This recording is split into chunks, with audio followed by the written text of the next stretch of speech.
In a bedroom, ornately appointed and gloomily decorated, a man lies on his deathbed. It was the final night of the man's life, but he did not die alone. Kneeling beside the bed was his lovely young wife.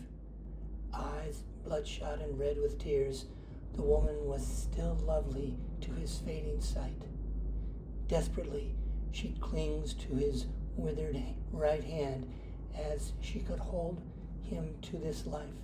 "Stay with me," she begs, and the man manages a weak turn of his head in response. He managed to wheeze out, his voice thin and gurgling.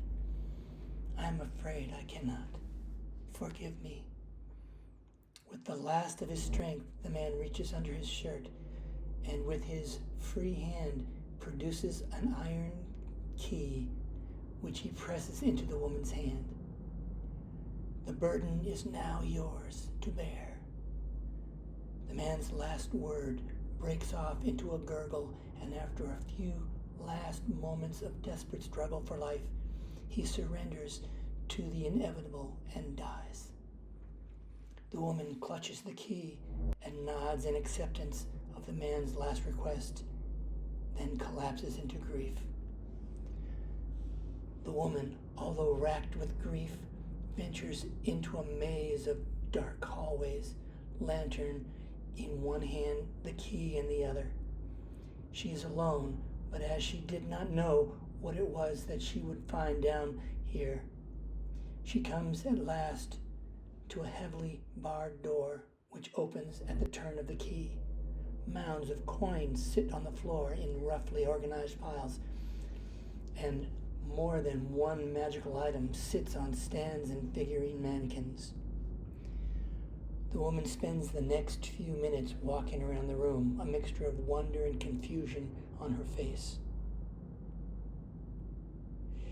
It's clear she doesn't understand what her husband was so worried about. Where was the burden of having access to this room? And then something catches her eye. There, in the back corner, some sort of glint of light, a discoloration of stone. Something seems to tip her off, for she regards the back corner anxiously for a moment and then gathers her resolve and walks directly toward that corner. The moment spent searching reveals a keyhole disguised with a false stone cover, which she lifts aside, and after a moment's thought inserts the key she has used to open the door of the room. The key slides in, then pops back as a secret panel slides aside, prompting her to jump back in fright as the grinding of the stone, sudden gust of wind coming from beyond sound momentarily like a scream. The room beyond is small, but lit with some sort of eerie glow that seems to have no obvious source. Dominating the room is a pedestal surrounded by a double ring of runes etched onto the stone. Sitting in the pedestal is a dark golden box, bound by chains with a heavy lock. The woman takes an uncertain step into the room, then another, her eyes focused on the box as if hypnotized. She looks around, looks at the runes, looks at the box, then the runes again, checks over her shoulder, and seems to be considering whether or not to leave. Then she looks down at the key still in her hands, clearly makes a decision as she sets the lantern down on the doorway as if to jam it open should the door try to slide shut behind her, and walks to the box.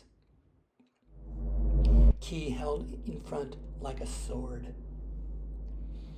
The key slides into the lock just as easily as it had into all the other locks before now, and with a sharp turn of her hand, the chest is unlocked. There is a loud hiss and a cacophony of clattering metal as the chains fall off the box. Of its own accord, the box opens. Inside is a blinding glow, even stronger than the one that was filling the room until now.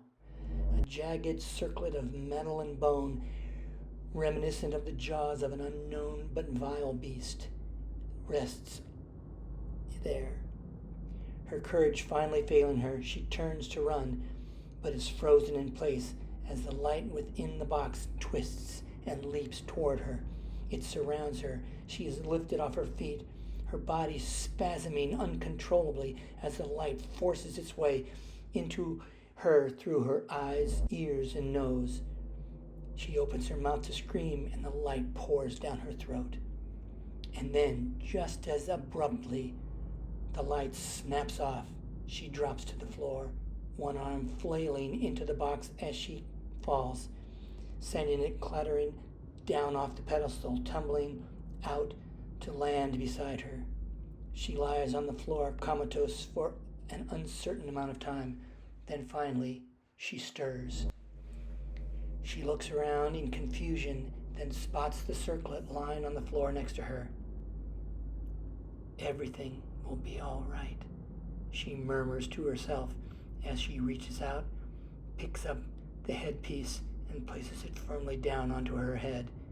Then she gets up, closes the secret door behind her, pockets the key, and strides out of the room.